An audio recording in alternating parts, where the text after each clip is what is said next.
Hey, this is Evan Longoria of your San Francisco Giants, and you're listening to TortureCast. You're listening to a podcast by and for fans of the San Francisco Giants.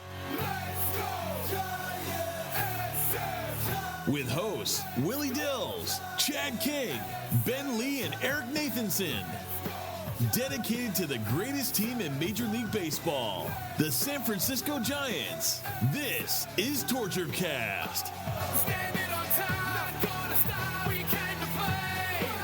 Ain't slowing down, falling on, we're here to stay. And we're stomping on whatever's in our way. I'm feeling like a Giant tonight. It's Monday, September 17th. 2018, and this is episode 154 of the TortureCast, the podcast by and for fans of the San Francisco Giants. I'm your host, Chad King, and joining me from somewhat moist Georgia is Eric Nathanson. Is it that bad out there, or is it okay? Oh, no, we're pretty good. Florence stayed north of us, and she actually sucked the moisture out the last few days. And now we're starting to get back to normal patterns and stuff. The humidity is crazy here, though. We're it feels like it's over 100 today. And what are we in mid-September? Yeah. Yeah. Good old Indian days, baby. Yeah, pretty much. And to the listeners, if I sound a little off, I'm feeling a little sick because of the weather going up and down and up and down. But I think the cold medicine kicked in. So if I get loopy, you win. Yeah, well, I think that Eric contracted that sickness from the Giants' sickness. Because they had a losing streak as of a couple of days ago. It extended all the way to 11 games. And, of course, last week when we joined you, they were at, 5 or 6. I guess they're at 6 games. And, man, that was bad, dude. It established a San Francisco Giants record, which, and overall, they haven't lost that many games in a row since 1951. Long before you and I were born. So this is the longest losing streak that we've ever seen for the Giants. I mean, 11 games. They won 2 in a row, of course, against the Rockies, so that was nice. But we already knew the season was over, don't get me wrong, but that just was like, not just the nail in the coffin, that was like the nuclear bomb in the coffin. Yeah, they went from a 500 team to 11 games under 500 based on that losing streak. And it's funny because we all hated last year, 98 losses and yada, yada. But, like, this losing streak coming at the time it did, it almost made this season feel worse because the Giants were a better team than, I guess. We thought the Giants were a better team than what they've shown. And then to have the season just fall apart. I mean, you think about the beginning of August. You remember that Dodgers series. You were talking about how, they were close to rising from the dead and staying in it. And then 2 weeks later, they lose 11 straight, and they're out of it. And it's kind of like, they drove off of a cliff. Last year, they fell off the cliff in May. This year, it took all the way to September, and it was embarrassing that they were 0-11 in September until they finally won a game against the first-place Colorado Rockies, which is amazing. And it took a complete game to do it. It took Stratton going out there and throwing 114 pitches for them to do it. And that's not to say that the bullpen's been bad, because the bullpen hasn't been bad. But, like, you can't win games if you keep scoring 2 runs, 3 runs, like that. I think you have a note here on how much they scored during the losing streak, and it's ridiculous how bad their offense is. Yeah, so the runs scored during the losing streak, and this is in chronological order for the 11 games. 1, 1, 8. That was a 9-8 loss, by the way, in Colorado, which makes sense. It's in Colorado. 2, 3, 2, 3, 3, 1, 1, 1. I mean, it sounds like binary code there. That's all I can think. I mean, it's bad, guys. I mean, the Giants' offense has been absolutely, by far, bar none, the number one reason why the Giants have sucked so much this year, and certainly why they tumbled into this 11-game losing streak. If they had an average, offense, I mean, we're talking Major League Baseball average offense, because their pitching is above average, by the way. There's no doubt that I don't think they would win the West or be the wild card, but they'd be just a few games out right now. I mean, that's when you do the math. That's just the way it is. Their offense is absolutely the number one glaring hole right now. And like you said, when they were, they took 2 out of 3 from the Dodgers and they lost that 3rd game by 1 run. I mean, we're sitting at that point going, if they have it in them, if they could somehow muster the will and the tenacity to pull this out, it's possible. It's possible. We were very, very immature, infantile fans at that point, because this is probably more of an accurate reflection of what the Giants really are right now. And it bears out in not only their runs scored recently, but the last couple of months. In fact, in August, I should say in September, they're hitting an absolute dead last in the major leagues, 204 average, with 9 home runs, which is last, 33 runs, which is last. But in August, they hit 217, which was also dead last in the major leagues. I mean, we're talking of a span of almost 2 months now, 1.5 months, of being dead last bottom. And I don't have the stats in front of me right now, but I remember looking, and it's not like the team in front of them was 3 points ahead. We're talking about the Miami Marlins a few points ahead, and then the Yankees and a few other teams at like 15 points ahead. So This is just an unbelievable chasm between the major league average and where the Giants are. And it's a shame, because when we talk about the pitching, they have playoff caliber pitching staff. They really do. With the way Stratton's turned things around, with the way D-Rod just continues to be Matt Cain, Madison Bumgarner has been good lately. Andrew Suarez definitely serviceable. He's shown good flashes, which is great signs from Rodriguez and Suarez being young guys pitching into September for the first time. They have a quality bullpen with Watson, Smith, Maranta, even Melanson. I as much as we've crapped on him here, Melanson is actually having a pretty good year. Yeah, he's had a pretty good year. He really has. But based on the offense, I mean, they have an on-base percentage of .251 in the month of September. Yeah. That's 11 points lower than the Miami Marlins. You know, their batting average is 4 points lower than the Marlins. Like you said, they scored 33 runs. The next lowest is 42. Yeah. It's not even close. No. It's not even close. It's just frustrating, because as fans, we knew that they fell out of contention. But you'd like to see a competitive team on the field. And I think fans, because I'm speaking for myself, are just frustrated because it doesn't feel like the Giants are putting a competitive team out there. And then we're told that they're going to play Shaw every day or things like that. And then, you know, it's not happening, which I talked about last week. Pence is going to get his starts. But, like, why not put Slater at first more, especially with Brandon Belt and his knee problems? You know, give Slater right field more if need be. I know Slater keeps being the guy that I'm throwing out there, and trust me, I'm not a big fan of his outfield defense.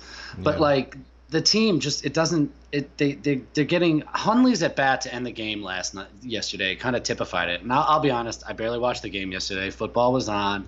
I know I didn't watch it at all. Fans, I watched Friday night, and I was there for Saturday, of course. Sunday, nope, not at all. Niners, basically. I tuned in on my phone as I was watching, because I've turned into a big Jaguar fan, so I was watching my Jaguars at the same time, and I was kind of watching on my phone. And Hundley, like, he took a 3-0 pitch, thought he walked, then he took another close pitch that he shouldn't have, and then he swung at one out of the zone. And it's like it doesn't feel like they're putting themselves in competitive situations. When they're in certain counts, they're not jumping on pitches that they should. You know, I watched it with Longo. I saw in another at-bat yesterday. He had a 2-0 count, and there was a cookie right there, and he ended up just taking it. Like, if that's not when you swing, when are you going to? And it just adds to the frustration. You know, it's not much that can be done at this point. They're looking to see what it can do. But if there's not a serious reshuffling of approach in the offseason, then the Giants are just going to be left behind, and we're going to be talking about a 4th place, 5th place Cub for the next few years. I mean, this is the second year in a row they're going to be 4th or 5th place. And, you know, as Giants fans, that's frustrating. We're used to winning at this point. Yeah, no doubt. Look, they lost 11 in a row, and then Chris Stratton came up and just, like, put his balls out on the table, because it's one of those things where he's been good lately, of course. And what I want to ask you, he pitched the first complete game of the season for the Giants, which was amazing. Complete game shutout, 114 pitches, like you said. And they won 2-0. There really has been a marked improvement after he had his conversation and session with Ryan Vogelsong. And I know we don't know all the particulars of what was said. I mean, obviously mechanics and this and that. But, I mean, Jesus Christ, dude. I mean, does Ryan Vogelsong need to, like, go through the entire pitching staff? Not that they've been that bad, but we need the equivalent for the hitting coach for the Giants right now, because he has just absolutely done wonders for Chris Stratton. I mean, his ERA is well under 3 over his last, like, 7 starts after, the Vogelsong magic. So, I mean, what do you think's going on there? What do you think he said? Well, from what I've read and been able to surmise, Vogie didn't necessarily. He helped him with some mechanical issues as far as not letting balls drift back over the plate. But I have a feeling there was more of a mental approach aspect to it. And I mean, because Vogie's a bulldog, and he absolutely will fight through everything, and he has that mindset. I kind of think he instilled some of that in Stratton. Stratton. We watched him coming into the year. It wasn't D-Rod, it wasn't Suarez who we thought was going to be the young guy. We thought Stratton was going to be the young guy to really step up. There were articles about how his curveball had a higher spin rate than anybody else's curveball last season, and he was poised to have the breakout year. And I think mentally he just got beaten down. And somehow, some way, Vogie was able to kind of pull that out of him, give him the, I guess, kick in the ass that he needed to get back into the mindset that he had beforehand. Because it's the same game no matter what level. It's just a matter of if there's more people in the stands and the hitters are a little better. But you still got to throw strikes. You still got to, keep the ball down, do those kinds of things. So I can't imagine Vogie helped much in the technical aspect. But it does make me wonder going forward if this is a role Vogie is going to look for in the Giants organization. I can't say whether or not Kurt Young has done great or not well as the new pitching coach this year, because, I mean, they're just chugging along again. They are better than they were last season. But, I mean, that's because of the emergence of Rodriguez and Suarez and Bum being Bum and Cueto actually pitching well when he was healthy. So it's tough to know, what it was to change it. I hope that Vogie is going to stay with the organization. And it sounds like, I mean, I remember he was in the booth like a month ago, and it sounded like he likes being around the organization. He likes being involved. He likes, most guys will tell you when they retire, what do they miss most? It's going to the park every day. It's seeing the guys. It's the clubhouse. It's the camaraderie. Rarely do you hear a guy say, oh, what I miss is staring down Aaron Judge and having to throw a strike on a 3-1 pitch. No guy says that. So I wonder if he'd be willing to come into the fold a little bit and try it. And I know there'll be some shakeups. I just read today, though, that there shouldn't be, like, major shakeups necessarily, but there's got to be some sort of shakeups going on inside that clubhouse. I don't know if, we can put it all on the players or anything like that, but when you see a guy like Vogie succeed with Stratton, it makes you wonder what else he could do for other people. Yeah, well, I guess they fired their strength and conditioning coach, which, clearly that was the problem. Well, I got to give them credit there. Apparently Carl, I don't remember his last name. Yeah, blame Carl. Right, that was the whole thing a couple years ago. Yeah, it was. Apparently he needed to get shoulder surgery of some kind. So they fired him now so that he can go take care of what he needs to, so he can maybe try to catch on somewhere else or do something else with his time if he wanted to. It came off as one of those things like, yeah, okay, that'll fix it. But yeah, I mean, that's one of hopefully many moves that will be made. And I'm sure that's what we'll be talking about, in the next couple of weeks and when the offseason kicks in. Because after the season ends, we're going to hear of a couple of moves and be a little surprised by them, just like last year with Rags. Yeah, it's we didn't put it in the notes, but Butchie has one more year left on his contract, I believe, and there's been some machinations of will they fire Bochy, and it's not on the notes, like I said, but I'm just going to bring that up right now. I don't think they will. Because, yes, I know the Giants have a history of, delivering a ridiculous amount of money to players who have done so much for them in the past. And we went through that last podcast. But with Bochy, it's a little different story because it's not about performance physically, right? I mean, he can manage technically until he gets Alzheimer's or dies, right? I mean, his brain has not changed, so that doesn't degrade over time. And so the problem is they owe him so much because he really did do some just fantastic magic in all 3 of their World Series championships. And I know that they haven't done anything recently, the last 4 years. It certainly is not Bochy's fault. There's nothing that you can point to over the last 4 years that said that is Bochy's fault. Nor could you say, I believe anyway, that the best manager in the world would have gotten them to the World Series. I just don't think that's possible. So, with that said, their deficiency clearly is in offense. Their pitching is okay. It's not the best, but it's okay. That's not Bochy's fault. So, I think the Giants got to give him the last year of his contract. I don't think they're going to terminate that. I don't think they're going to fire him. I don't think they're going to send him off unceremoniously into the stratosphere. I think that they're just going to go ahead and do what's proper, what I think is right, let him manage 2019. Now, the problem is, of course, I don't see any immediate correction and immediate improvement with next year's team. So, unfortunately, I do think that Bochy is going to go out in 2019 with a 500 team or maybe even worse, and that's going to be it. But at least he's not going to go out being fired. I mean, I think they need to give him that one last year. What do you think? Yeah, I can't imagine that they would actually fire him, but I have to wonder, and obviously, again, this is not the reason for the lack of offense, but I'm starting to wonder if he's lost the clubhouse a little bit.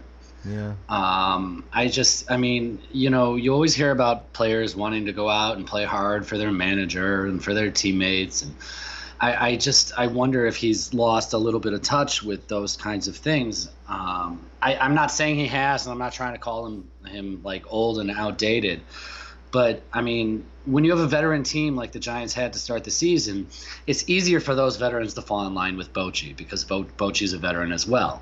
But when you keep bringing up certain young kids and trying to plug and play, and he may not always be giving them the opportunities, that could be something to look at.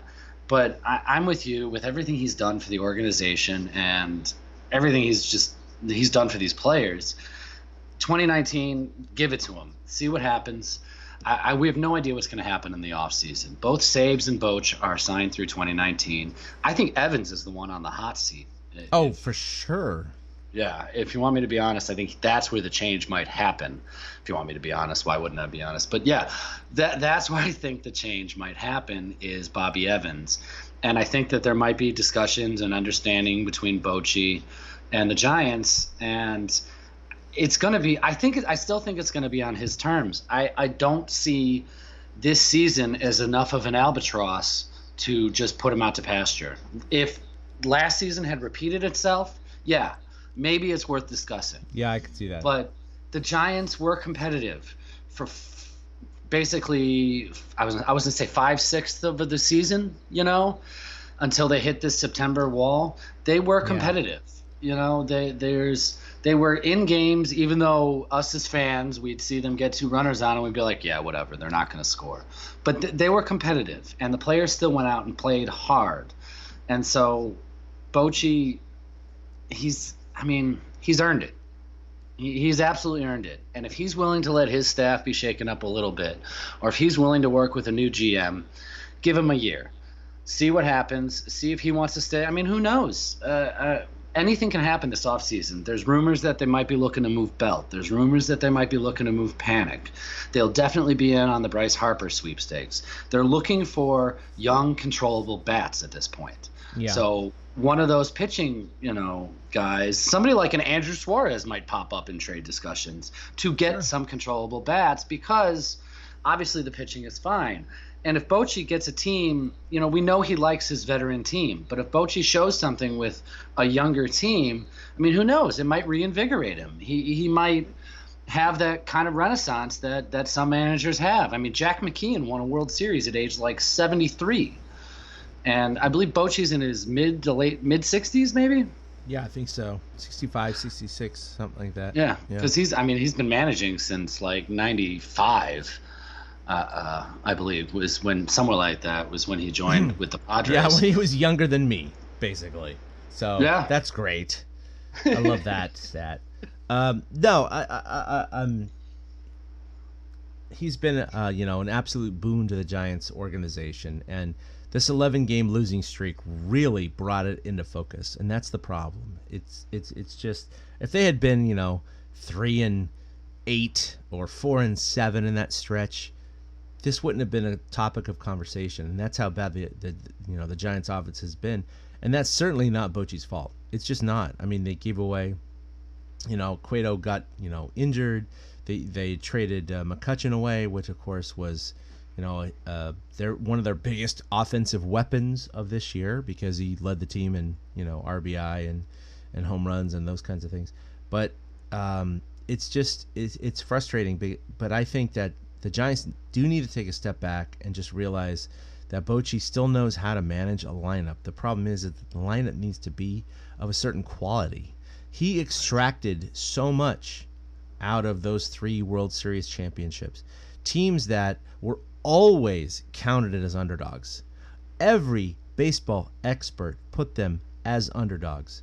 There is no doubt in my mind that his managerial capability is what put them over the top in all 3 World Series, because even though they swept in 2012, they were down 3-0 or 2-0 and 3-1 to in the division series in the LCS.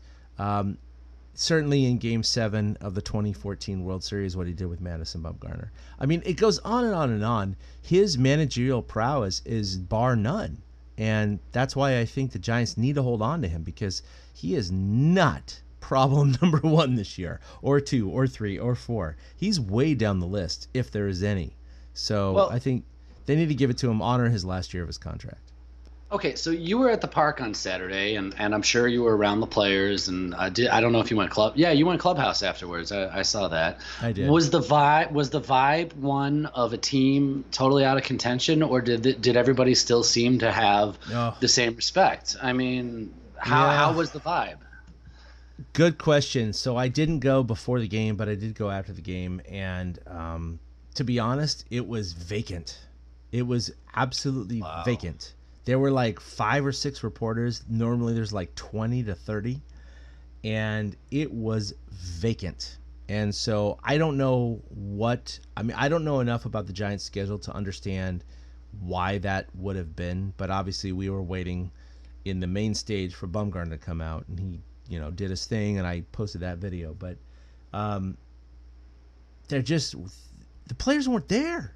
It was really weird. It was definitely the first game that I've been to in which had the least number of players kind of out and about. There was no music playing.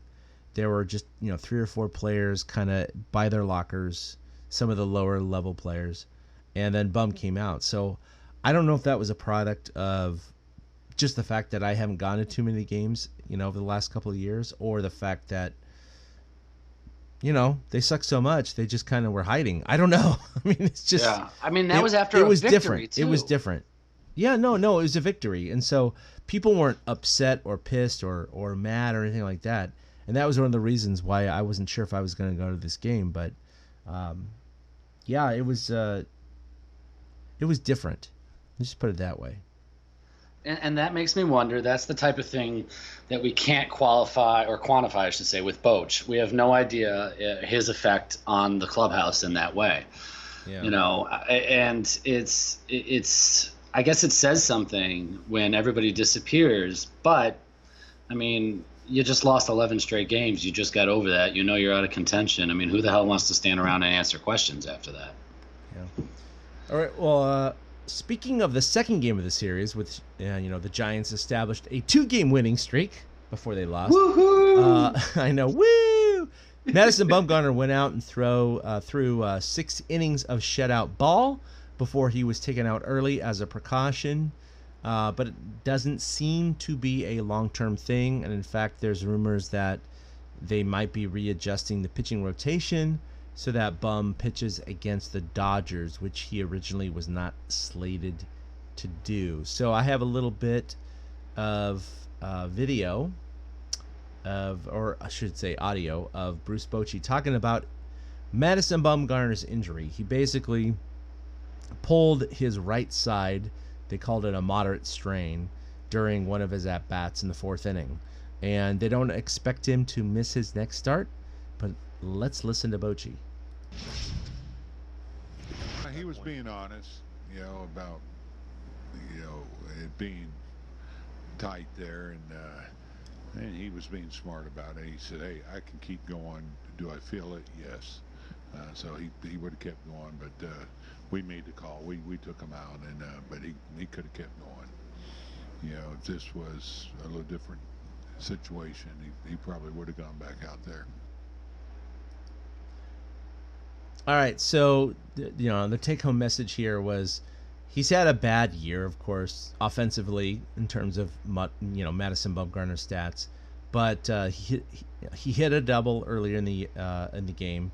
He scored on a wild pitch, so he was part of that 3-0 victory. But he only pitched 6 innings. It was like 84 pitches or something. He was like really, really low. Or I actually think it was less than that. So apparently he's going to be fine. But it was quite a game by Madison Bumgarner, following up on Chris Stratton's shutout. In fact, they eventually shut out the Rockies for 20 consecutive innings until they scored against D-Rod. But what do you think about the Bumgarner injury? Well, it was funny. I was watching the game, and you could see on that at bat, he kind of like just stepped back, and he didn't like move funny or anything, but you could kind of see he was gathering himself, like, oh, that hurts. And I totally get what Bochy's saying. If they're in a pennant race, he probably goes back out there. Yeah. I was trying to look up the amount of pitches he had thrown. He absolutely goes back out there. It was good to hear that even Bumgarner is not going to fight through something if it doesn't matter. That's at least looking out for the future at this point. Yeah, he threw 64 pitches.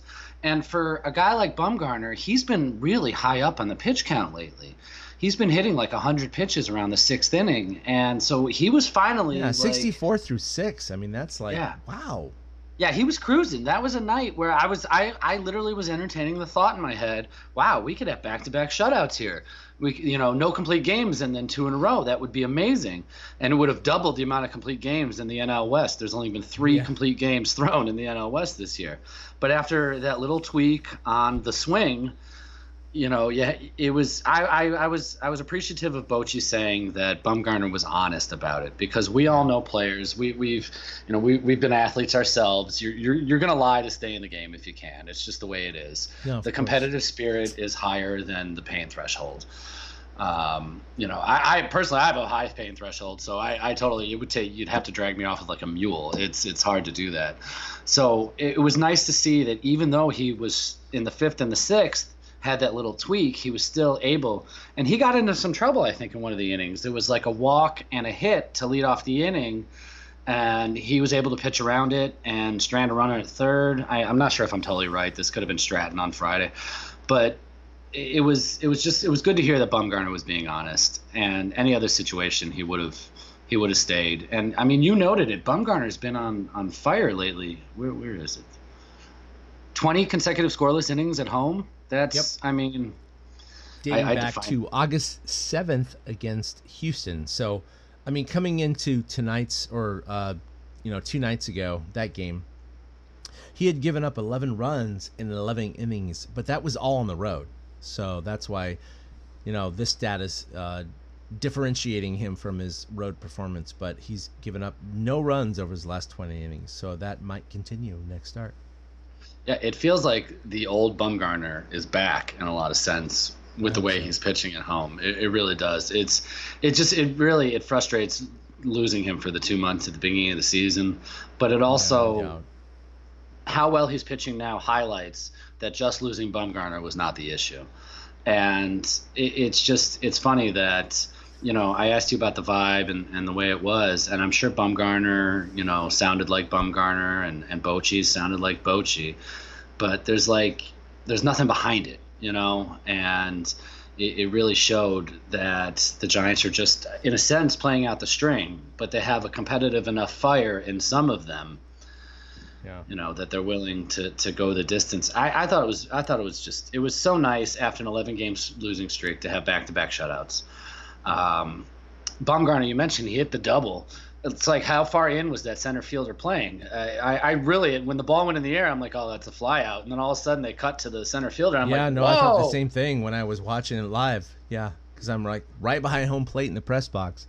And I was like, okay, well, there's there's an out. He's going to run for that, and just kept going and going and going. I was like, oh, he was playing pretty shallow, wasn't he? But that's fine. It worked out. Well, I'm gonna say this and put a pin in it for another time, because we again don't have time to have this discussion that we should have one day. But Bumgarner wouldn't have tweaked anything if he didn't have to bat in the first place. Oh yeah, you're opening a whole can right now. And I'm gonna put a pin in it though for another show, because we're gonna need stuff. That's a hammer and a nail. That is more than a pin. Well, because I mean, I piggyback that on, we talked about Bochy and how it's not his decision making that's made the ball club be horrible. When you look at other managers like a Joe Madden for the Cubs, he decided to bat Pedro Strop in the 10th inning of a game, and now he's lost his closer for the year. Yeah. So, it's very similar, and I thought of that when Bumgarner had that little tweak. It's kind of like you can't necessarily blame the manager, because they're using the tools that they've been given. Right. And so, and a guy like Bumgarner, I know Bumgarner is the poster child for let pitchers hit, but it was one of those things where, you see that, and like, had it been something serious and the Giants were actually in a pennant race, fans would be like, what the heck? This guy's a pitcher. Why is he hurting himself hitting? So like I said, we'll put a pin in that for another day, because I have definitely come around on the DH front. I'm ready for it, but oh boy, to see the team, still, okay, Bumgarner was hurt and still go through it, and the bullpen came in and they were pretty lights out that night. I don't really remember Colorado mounting much of a threat. I think there was an Arenado hit in the 8th inning. No, that was against Stratton the other night. It's hard to keep track of them both. Yeah, no doubt. But I don't mean to cause anger among the Giants fans. I know generally everybody wants the pitchers to keep hitting, but I think you and I we really should have that discussion one day. I just don't see the time for it today. All right, we'll put a pin in that. I got thoughts. Anyway, I went to Saturday night's game, and it was fantastic with Bumgarner's performance and the bullpen after that, and they won 3-0. Earlier in the game, I went out for batting practice. I did a little video. I did some live streaming of batting practice. Hopefully you guys saw that. If not, check it out on Facebook.com. But Chris Berman was there, and he is a lifelong Giants fan. And I actually don't know the whole, the antithesis of that, or the genesis of that, I should say, in terms of why he is a Giants fan. And I didn't have time to ask him that. But I did have a couple of minutes with him. I didn't record it because it was kind of a personal conversation. I know that, last year he lost his wife in a car accident. So it was things like that just kind of kept me from asking him to do a full-blown interview. Because I know he hasn't been very public lately. And so I just kind of was cognizant of that. But I was able to talk to him just personally one-on-one about just his Giants fandom and stuff. And so he was fantastic. He was gracious. He shook my hand, multiple times, talked about, his wife, but also being a Giants fan, not where it came from, but that, hey, you're a Giants fan? Oh, I am too. I've had, stuff all over my house when I was a kid, that kind of thing. Same thing, that I do now. I have Giants fan paraphernalia and pennants and pictures and newspapers all over my office right now. It's like I'm 44, almost 45 years old, and my office looks like a 14-year-old. I mean, seriously. I mean, it's bad. But the one thing that he did say is, the Giants are trying, and he's never going to give up.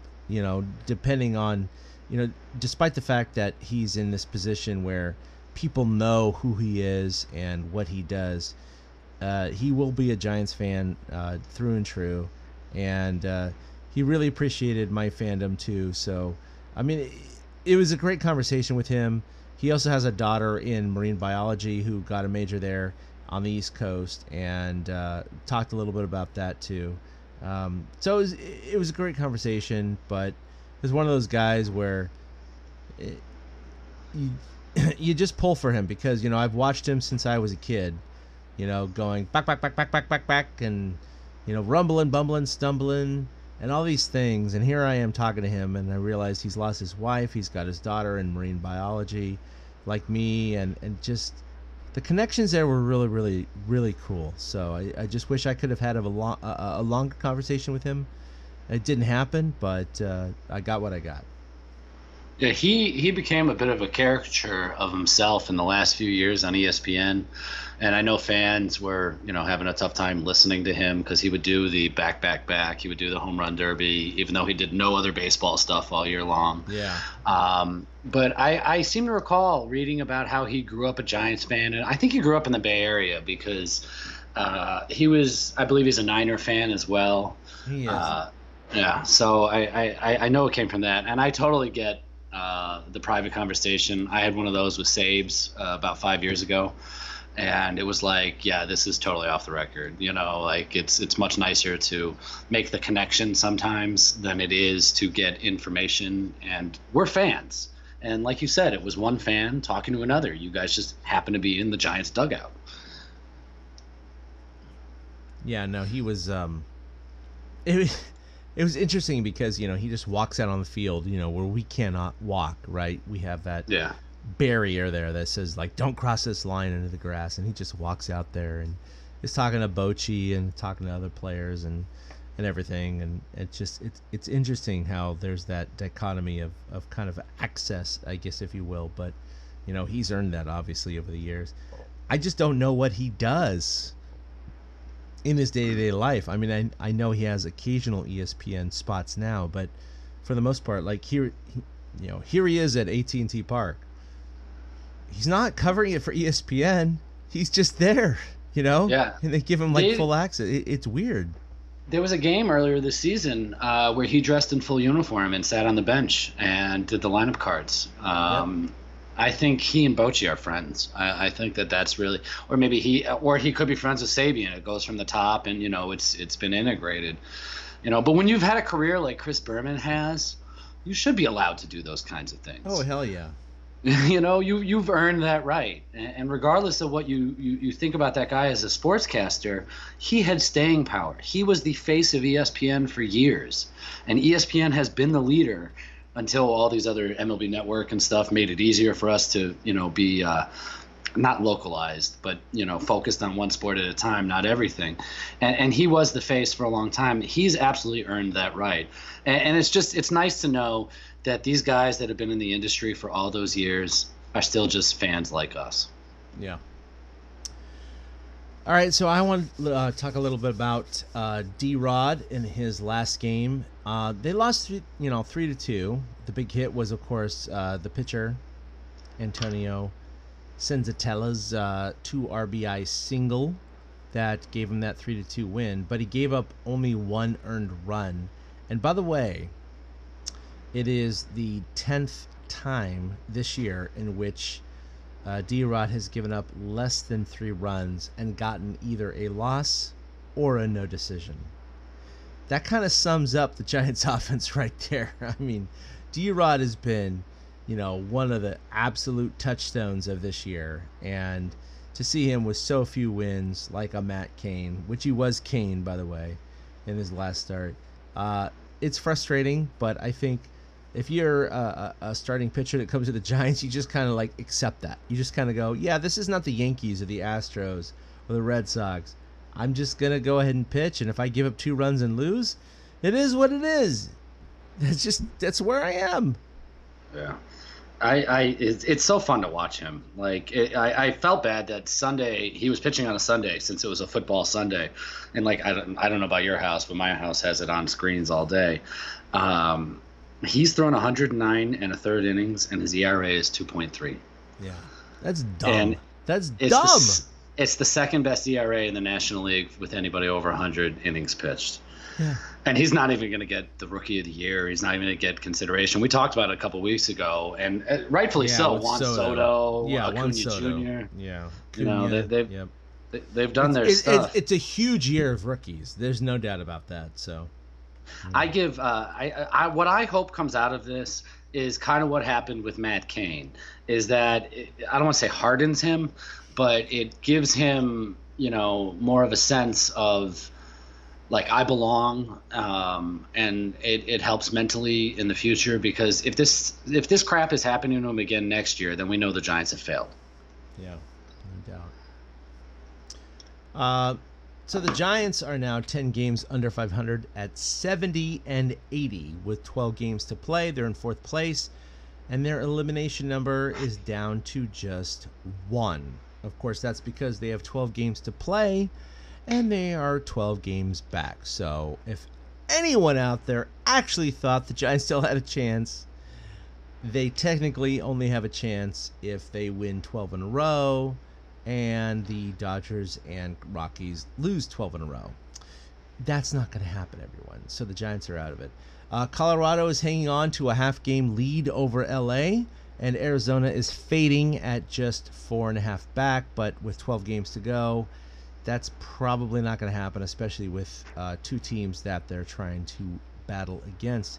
The Giants are dead last in September, like I said earlier, with a 204 average with 9 home runs and 33 runs. They also only hit 217 in August. I mean, that really highlights, you know, how bad their offense has been. But their pitching, conversely, has been pretty darn good. They are 9th in the major leagues in September in ERA at 3.61, which is actually better than their ERA for the entire season at 3.79. And in August, in which they were slightly under 500, the ERA was even better at 3.23, which was 8th best in the major leagues. So again, this just highlights the fact that, I mean, I know on social media when the Giants bullpen blows it or whatever, everyone focuses on that. We talked about it last podcast. I mean, when you are constantly tied, down by 1, up by 1, and your bullpen's got to come in, yes, they are going to fail occasionally. There's going to be a failure, a percentage of failure rate. But overall, they're doing well. It's just the fact that they cannot get one of those games where they're up by 4, 5, 6 runs, where even if the bullpen gives up a couple of runs, it's not going to translate into a loss. And that's been the biggest gripe for me, is the fact that the Giants only play close games. Literally, they only play close games.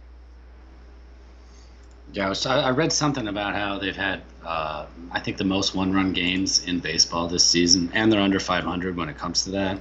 Yeah.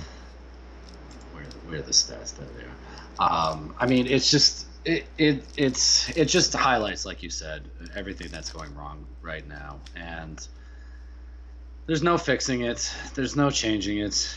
We've got 12 games left, and 6 of them are against the Padres, so chances are they're not going to lose all 12 games. Colorado and the Dodgers play tonight against each other. So I think that by virtue of one of them winning tonight, the Giants will be eliminated regardless of what they do. Because it's impossible for both the Dodgers and Rockies to lose all of the rest of their games. But they could still have... Yeah, they could still have a say, though. Like you mentioned earlier, there's been talk from Bochy that they might adjust the rotation a little bit and throw Bumgarner against the Dodgers. And based on taking 2 out of 3 from Colorado, they trimmed Colorado's lead to a half a game over the Dodgers at this point. Actually, the Dodgers and Rockies flip-flopped. Saturday, the Dodgers took over first place by beating the Cardinals like 17-4. And then, Bum and the bullpen shut out the Rockies. But then Sunday, the Rockies win, and the Dodgers lost last night to the Cardinals. So the Rockies flip back into first place. And with Arizona 4 out, 4.5 out, I think they're done. They have the Cubs coming to town for the next 3 days. They finish their schedule against Philly and Washington next week. For some reason, they're like the one team that's not finishing against the West. And so I think that they fell out of it. And had you told me at the beginning of this season that the division was going to come down to the Rockies and the Dodgers, I would have called you crazy. God. Oh yeah. I never thought that the Rockies would hang in like this. I really didn't. And I don't feel like there's one thing that I don't think there's anything we can point to either. We can't be like, oh, their pitching's been amazing, or oh, their hitting's been phenomenal. But like a stat went by, Ahmed Fareed shared a stat that Brandon Crawford leads the Giants with 51 runs batted in. And I believe he pointed out that Trevor Story has 57 runs batted in with 2 outs. Oh. Which is just brutal when you think about it, that the Giants leader in driving in runs has driven in less runs than, say, a Trevor Story has driven in with 2 outs, which is just, I mean, Kutch had 55 driven in, but he's gone. So 51 leads the team at this point. And to think that just goes to show how anemic it is. The Giants' leading batter is still Buster Posey at 284. 284. You know, their home run leaders are still Longoria and Gorkys and McCutchen. Yep. You know, and it's still just 15. Isn't that crazy? I know we thought it was possible at the beginning of the year that someone was going to get to 20. Nope, not going to happen. Not going to happen. No, it's just not. And Colorado, we talked about it last week during the losing streak when Colorado took 3 from the Giants, that part of the reason Colorado's in this race is because of the Giants at this point.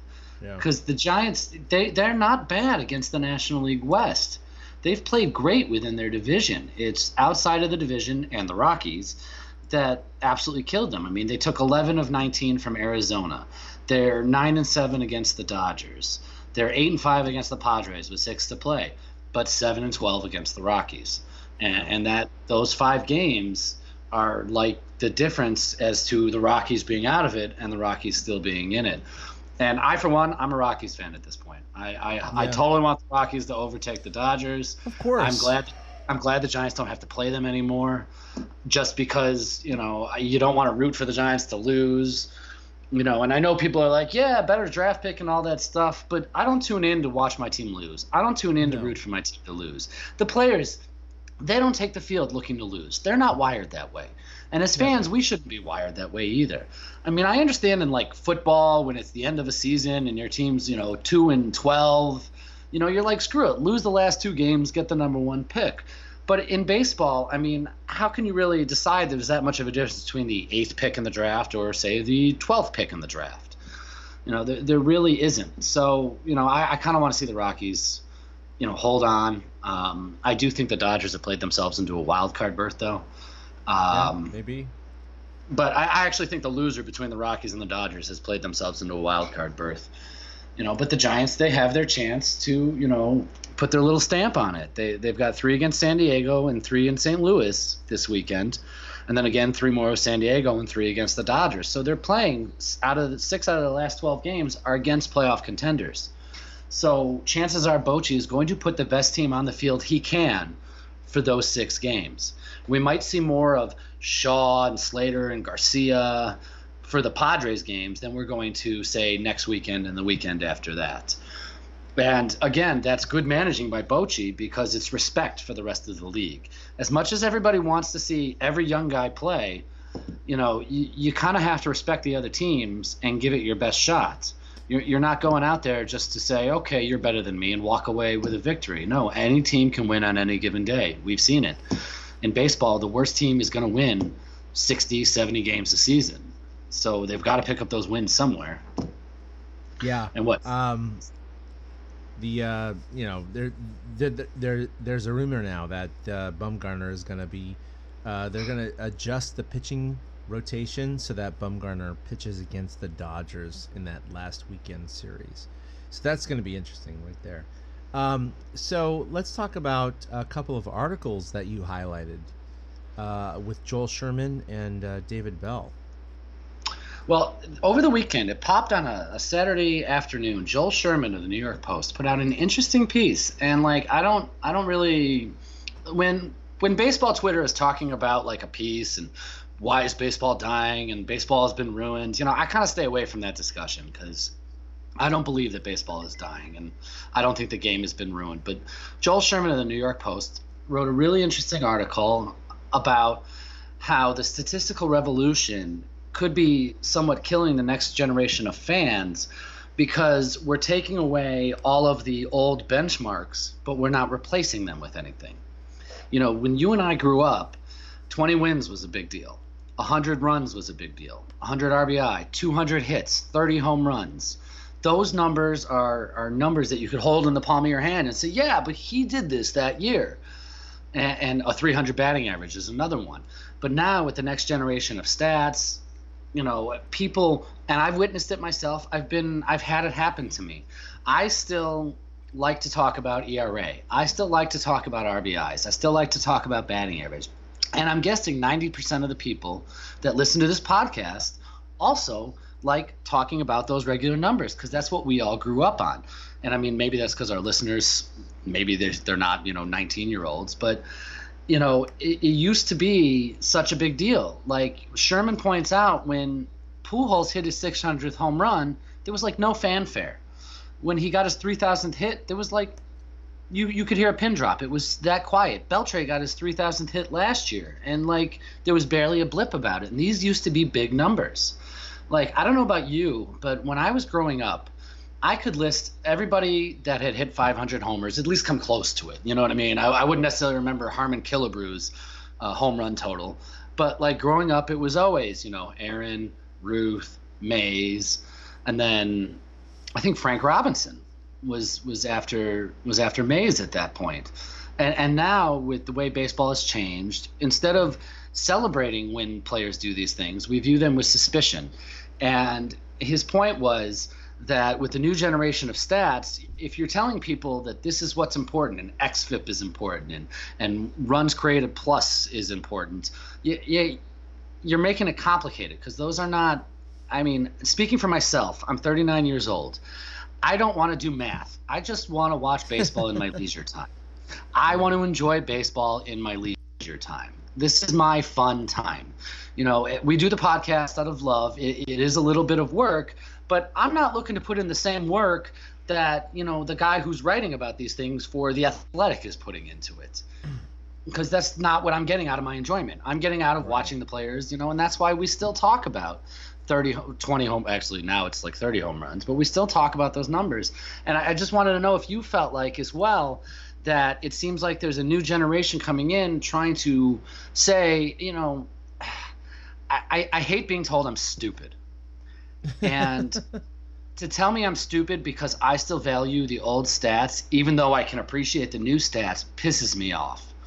And so I kind of wondered your take on it because I know that you also, like, we talk about batting average on the podcast. We've talked about ERA. We don't deep dive into some of the statistics, but we don't say that they're meaningless either. And I want to know if you felt the same way, that like this younger generation is coming up and it's like almost kind of severed the bridge to the old generation. Because I mean, if you take a 19-year-old and a 50-year-old and the 19-year-old's like, well, this guy had this many runs created, and the other guy's like, yeah, well, he batted 300 and he had 25 home runs. Like, they're saying the same thing. It just doesn't sound the same anymore. Yeah, there's no doubt that baseball has trended toward this statistical, anomaly in terms of what we're trying to do in predicting, players' performance. You and I grew up at an age where it really was just batting average, RBI, home runs, whatever. I completely appreciate the current statistical environment, I guess, if you will, with runs created and WAR plus and all these things. I think you and I agree, though, that for this podcast, we don't try and focus on those numbers because that's just going to bore everyone out. And even though that there are certain players that will bear, a higher ranking based on these new statistics, which of course are relied upon by many teams in the major leagues, I think we just look at just what is tangible, I guess.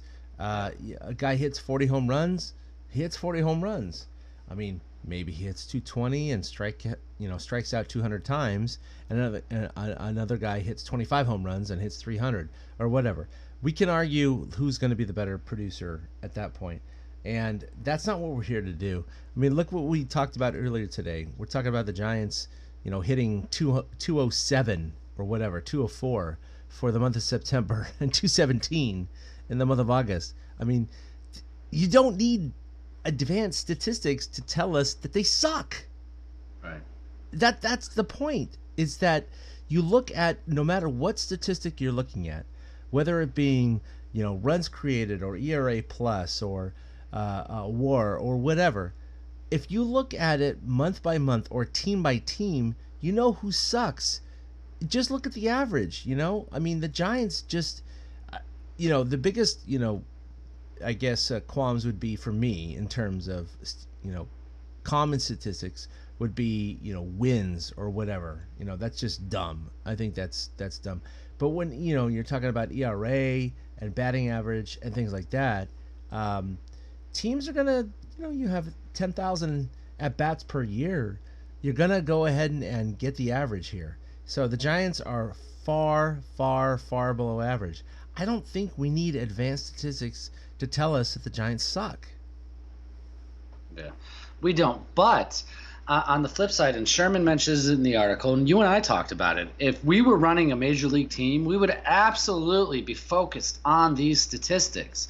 That's a problem. The Moneyball revolution came about that when they realized that getting on base was more important than hits. At least that's what the thought process was. But you can't say, oh, well, this guy's, it's hard to qualify these statistics sometimes for us as average fans, and you and I, we know baseball through and through, but we're still going to look at certain numbers because, like you said, I don't need some stat to tell me if this guy's good or not. A lot of the times I can see it with my own eyes, and I can surmise it from his stat line, from his slash line. If I know this guy is hitting 300 and his on base is 400 and he's slugging 600, just total, fake numbers, I know that guy is a quality ball player who will put you in a position to win. And I agree with you on wins. Wins is one of those stats where you're dependent on the offense to get you that. I mean, we just talked about D-Rod and how he's getting caned. Jacob deGrom has 8 wins, and he might win the Cy Young Award this year. Actually, he should win the Cy Young Award this year. He has been that good, and Scherzer kind of blew up the other day to make it easier for him. So in this day and age, we can accept the new stats, but we don't have to quantify everything by them. And I think in the internet day and age, things have changed. Everybody wants to be right instead of having a discussion. And I don't know if that's a product of our country or the internet, but everybody wants to be right. A little bit of both, I think. I totally agree. Everybody must be right. I'm right, you're wrong. That seems to be, it's like the I got mine, screw you mentality. Yeah. And we have drifted away from the discussions. I remember being 19 years old, sitting on my driveway with my buddies, and Mickey Mantle did this and this, yeah, but Willie Mays did this and this, and then we'd pull out the encyclopedia and we'd look at the stats and we'd be like, yeah, but if this hadn't happened or that hadn't happened. I don't feel like those kinds of discussions are as prevalent nowadays. Yeah. I feel like everybody just wants quote unquote facts about what they're told certain things are and what the numbers tell them. And it just makes me wonder, with some of the new fans who focus on this stuff more, how much do they really enjoy the game? I don't know if they do as much as we do. I still want to see a guy hit 30 home runs. I still love seeing a guy drive in 100 runs or score 100 runs or have 200 hits in a season. I still find those things to be benchmarks that are fun. And until we can find a replacement for those benchmarks that will thread through the generations, then we're going to stay with these older stats. Yeah. And like we said, there's a place for the newer stats in the game. But when you're talking in a general whole, you got to be able to thread the 80-year-old to the 20-year-old to have the same discussion, because sports are meant to bring us together. They're entertainment that is supposed to bring us together. We have shared experiences. Yeah. It's the whole reason we're on social media, to have the shared experience, the second screen experience. That's why I found Twitter in the first place, was the Giants, plain and simple. Now it's used for a million other things, but it's the world's biggest bar room. And we're no longer having those discussions. Now everybody's just trying to prove each other wrong. And it's frustrating as a fan. And I appreciate that Joel Sherman took the time to point it out, and he looked at a fan's perspective of it. In this, we've seen so many articles, and I think we talked about one a couple of weeks ago about stuff that ruins baseball. And baseball's not ruined. You want to know what's ruining baseball? Blackout restrictions. That's what's ruining baseball. The fact that somebody I agree. That's Kansas, way worse, by the way. Yeah, there's somebody in Kansas who's blacked out of 6 teams. So then the 6 teams they're playing, so that's half the league. Getting your product to the masses. That's what keeps baseball relevant. And so I didn't take this as the statistical revolution is ruining baseball or anything. I just thought it was a good thing to look at and discuss and kind of see how the views have changed on the regular stats that you and I held dear for pretty much all our lives. Yeah. No, it's a bad problem for baseball. I mean, it's good in the sense of analytics, but it's bad in the sense of fandom. So I think it's going to really evolve. We'll see if it comes back around in 10 years or whatever, when the high strikeout numbers are going to fade and get a little tiresome for teams, because I think that can't last forever. Nothing in baseball lasts forever. So I think it's just going to be cyclical. So for those of you holding out for the St. Louis Cardinals of the 80s kind of baseball, I think that's going to come back at some point, but definitely not in the next 5 or 10 years, but we'll see what happens. All right, so let's talk about National League and Major League Baseball playoffs. Milwaukee has a 3-game lead over St. Louis and the Dodgers in the wild card. Those two are 4 up on Arizona, 5 up on Philly. So the most likely scenario is that Arizona and Philly, with 12 games left, are not going to make the playoffs. But there's 3 teams fighting for those wild card positions right there.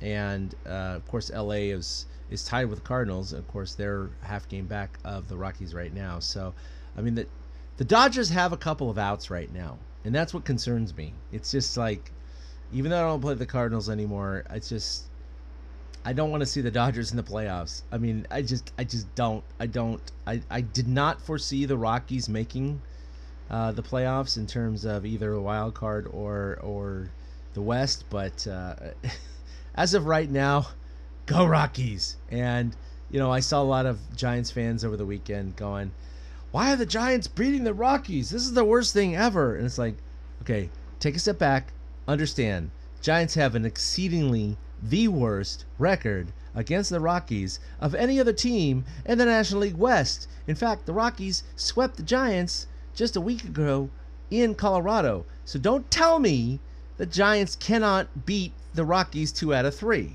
I mean, they've lost 9 out of 14 or whatever it is this year. I mean, the Giants have helped the Rockies overall. So don't give me that shit.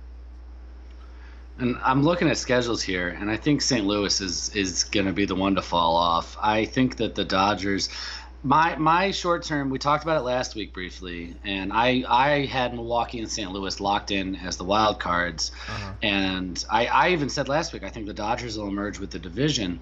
But at this point, I think St. Louis is going to fade because their schedule, oh my God, St. Louis plays Atlanta for 3. Then they play, there it is, Atlanta for 3. Then they welcome in the Giants. And then they welcome in Milwaukee for 3. And then they finish the season at Wrigley for 3. And you're talking about Atlanta, rough. Milwaukee, and the Cubs. They're 3 of the best teams in the National League. And so it's going to be hard for the Cardinals to keep it up. And I'm enjoying that the Cardinals extended their interim manager, and then they fell back to earth after that when Matt Carpenter stopped driving in a run and a half every game. Yeah. I think looking at it down the stretch, though, I still give the edge to the Dodgers over the Rockies. I just feel like their schedule, the Rockies have 3 in LA starting tonight. Then the Rockies travel to Arizona. And then, like I said, they finish out the season against Philly and Washington. The Dodgers, on the other hand, they host the Rockies for these 3 games. Then they host the Padres. Very beneficial. The Padres suck. Then they go to Arizona after the Rockies are there. And the Dodgers, they love hitting in Arizona. They do. And then they finish the season against the Giants, and we all know how good they are. So it's starting to look to me like the Dodgers are probably going to eke this out, but I think the Rockies still sneak in as a wild card. And I have Milwaukee absolutely inked in as the hosting the wild card game this year. Sure. I think the Cubs hold them off. Last week we talked about whether or not the Braves and Phillies could go down to the wire, and then the Braves they kind of ran away with it this week. And what'd you say there? Oh my God, I think they're like 5 up on Philly at this point. Yeah, no. So that division's over. Yeah, it's over. 6.5. Oh my God, they're 6.5 up. Forget about it. That's over. So the 2 races are the Cubs in Milwaukee in the Central, and the Rockies and Dodgers in the West. But the Rockies and Dodgers are separated by a half game. The Cubs and Brewers are separated by 2.5 games. Yeah. So it's gonna be hard for the Brewers. I mean, with 12, 13 games to go, depending on what they have left. I think they only have 12 as well. It's gonna be tough for them to catch the Cubs at this point. The American League is even, more decided, I would say. Boston, Houston, and Cleveland have pretty much locked up their divisions. Cleveland technically has already locked that up. Houston and Boston are about to. And then, of course, the wild card, New York and Oakland, are separated by only a game and a half. So, I mean, it could be that Oakland gets home field advantage. Maybe New York does. But no other teams are sneaking in. Those are the 5 in the American League. So that's going to be, really, really interesting. Let's talk about today in Giants history. Barry Bonds on September 17th, which is today, 2004, hit his 700th home run against Jake Peavy, ironically, of the San Diego Padres. Here we go. Shift is on for Bonds. Bonds hits one to left center field. He hits it well. Let's go back.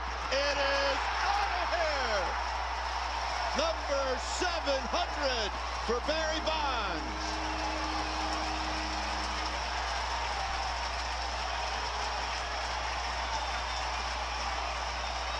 Aaron, Ruth, and now Bonds. The 700 home run club as Bonds steps on home plate, and listen to this crowd.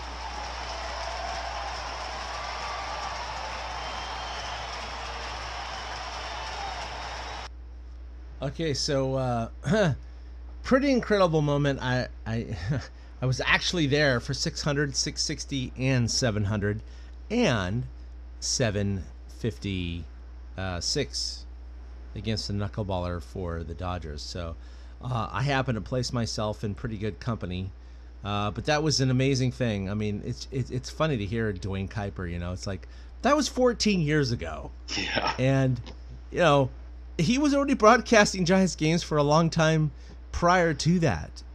But pretty cool to hear, no matter what you think about the Bonds era. But Jesus Christ, 700 home runs, man. What a great accomplishment. Yeah, that's a great this date in Giants history, because I totally kind of, if you isolate the audio a little bit, you can hear Chad cheering in that crowd noise, so make sure to pick that up. I think I still have a couple of streamers from that game, by the way. Oh, wow. Not joking, by the way. No, it was a great game. I was much younger at the time in my, what would have been 14, yeah, I was about 30 years old, so just almost 30. I might have been 29, so now I'm 44. So there you go.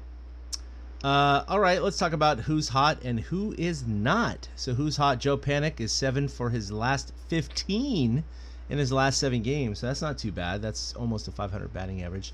And Nick Hundley, who had been cold for a better part of 2 months, is 5 for his last 14. Now, who's not? This thing could go on forever, Eric. That's the problem. Is like every Yes, time you and I look up these stats, it's kind of almost like, do we really need to continue? Let's just get a couple and just go, yeah, they suck. We could go forever and ever. But at the top of the list, Brandon Belt, 1 for his last 11. Gregor Blanco, 2 for his last 17. Brandon Crawford, who has been cold since the All-Star game, or just before the All-Star game, 3 for his last 23. And Slater, 3 for his last 18. There are more players that I could put on this list. it just highlights the fact that the Giants' offense has been non-existent. And I just... The problem is that we're including players that traditionally have been pretty good. And everyone seems to be going cold, especially in this latter half of the season. And my question is, why? I mean, why are some of these players going so cold? I mean, who knows? Maybe firing the strength and conditioning coach was for a reason, because these guys have hit a wall. I mean, I would like to give props to Aramis Garcia. The guy's hitting 368 in 19 at-bats. Yeah, He's got 2 home runs. He's doing well. Yeah. On the flip side, Shaw is hitting 115. Although yesterday he did come through and have his first multi-hit game as a pro. But he only has 3 hits on the season, and that was that 1 home run, and he's driven in 4 runs at this point. But I mean, who the hell knows? It's like you said, we can list everybody at this point. I mean, like I said earlier, Crawford leads the team with 51 runs batted in. Posey is going to finish the year as the batting leader at 284, and after that, nobody's above 260.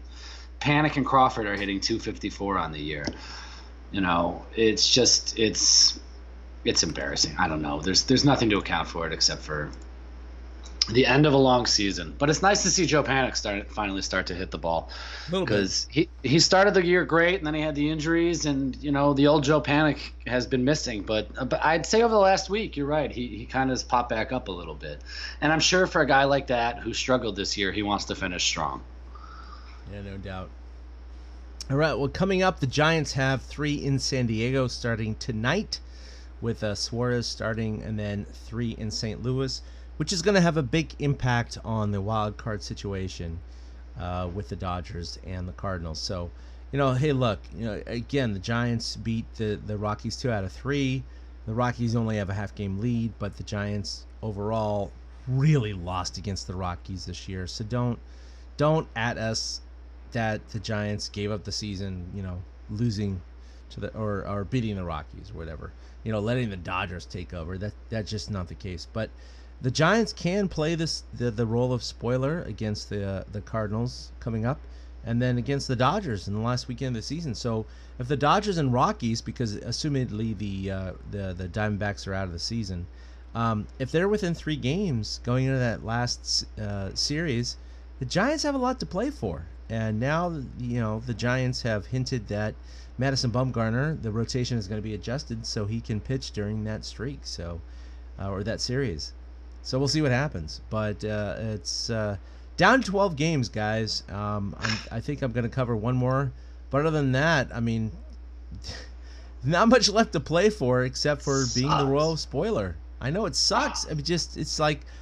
We were here last year. I mean, I didn't think we were going to be here this year. I really didn't. I really thought that the Giants were going to be active until the very last couple of weeks of the season.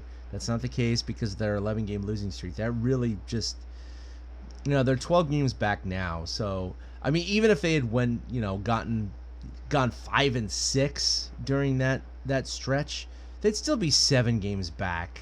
So it's not like they would have won the West, guys. I mean, don't get me wrong. Even if they won all 11 in a row, which they had, won 2 prior to that, so it's actually technically a 13-game winning streak, and then you add the 2 Rockies games, which makes it a 15-game winning streak, the Giants would still be 1 game back. So my point is, Giants weren't going to win the West this year, guys. Unless they had a historic winning streak. So it's just the way it is. It's the way this team is built, and don't have the offensive firepower. But we'll see what happens next year. Yeah, I'm just upset that there's only 2 weeks left of baseball. I know, that's the thing. It's just so frustrating. Yeah, well, all winter long we're waiting for the Giants. So my recommendation to Giants fans is just enjoy it when you can. Enjoy those little moments like the Shaw home run or Garcia, or enjoy Pence's last games. Try to look for the good in the last couple weeks, because it's going to make the offseason a little more bearable. And trust me, this team is going to look a lot different next year. Yeah, definitely. All right, so coming up, like I said, they have 3 in San Diego and 3 at St. Louis, and then back for their final homestand versus San Diego and L.A.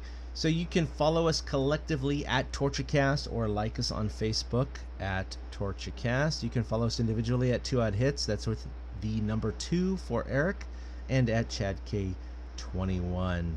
So for Eric, this is Chad King signing off for episode 154. We'll see you next Monday for episode 155. Until then, have a great week. Boom. A big thank you to everybody for listening to the TortureCast, the podcast by and for fans of the San Francisco Giants.